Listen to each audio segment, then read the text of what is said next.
I'm going to do a quick review on the B5 International Walking Sprinkler. This is season 2 of this sprinkler. I tried the plastic ones and the gears were gone in 3 weeks probably. As you can see here, it's all metal gear.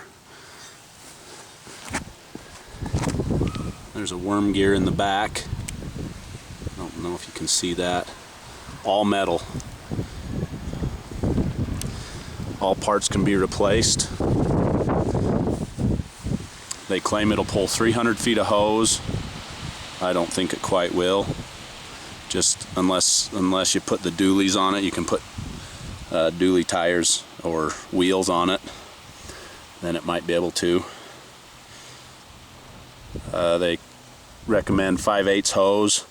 I've had better luck with 1/2-inch hose. If you can see right underneath here, that part is touching the hose already almost. If you use a 5/8 hose, sometimes it'll high center on that and spin out, depending on how smooth your yard is, I suppose.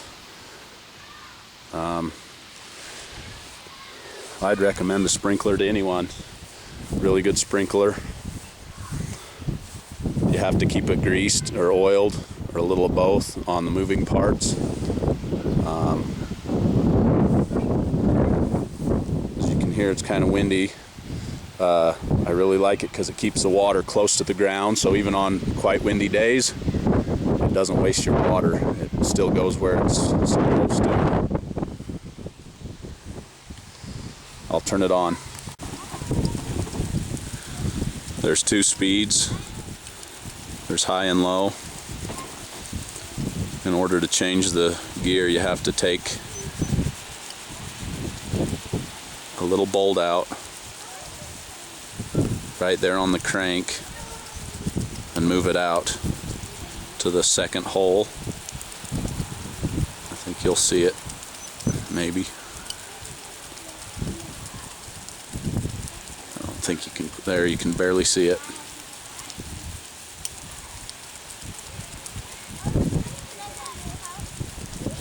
Anyway, this is how the mechanism works. You can hear it squeaking a little. I might need to oil it a little bit.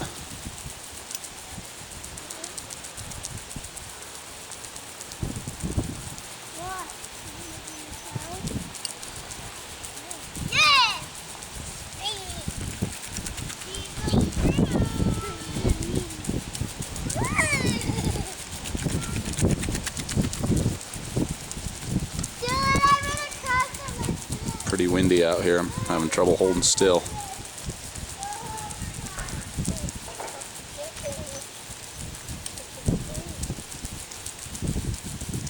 Anyway, it's a good strong sprinkler.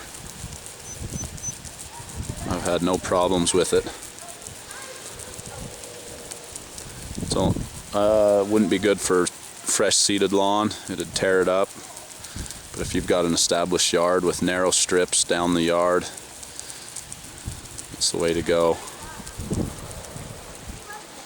Just follows the hose.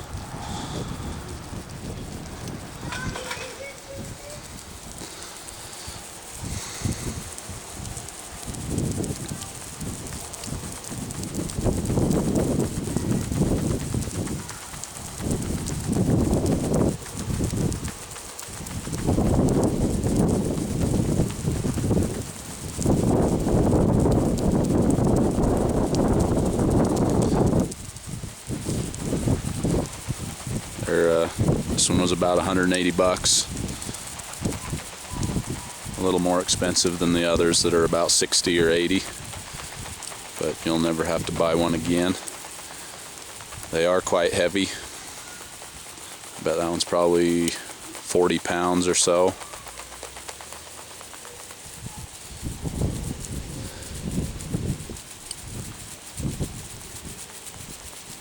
So if you have to carry it very far, you might want a four-wheeler or a wagon or something.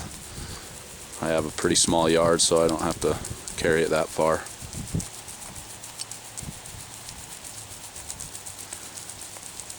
My yard's about 100 feet deep. Takes about, depending on the water pressure in the day, it takes about 3 or 4 hours to walk that far in low.